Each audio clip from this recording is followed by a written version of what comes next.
How to hard reset King Lucky OWS i121 clip-on earbuds. This will reset the Bluetooth on them in case the Bluetooth is not connecting, or if you're only getting sound out of one ear, like the left ear or the right ear, or if they keep disconnecting, if they're connected to the wrong device, anything like that, or if you just want to get a fresh start and wipe everything off.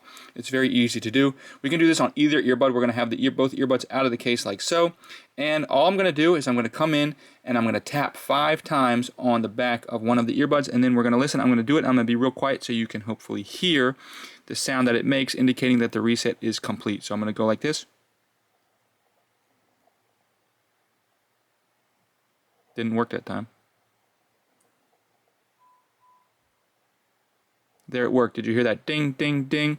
That's indicating that the reset has now been complete. It's now going back into its original initialization mode, and you can go ahead and pair these earbuds like a brand new set of earphones. If this helped, if you'd leave me a like, I'd really appreciate it. Thanks a lot for watching. Have a great day.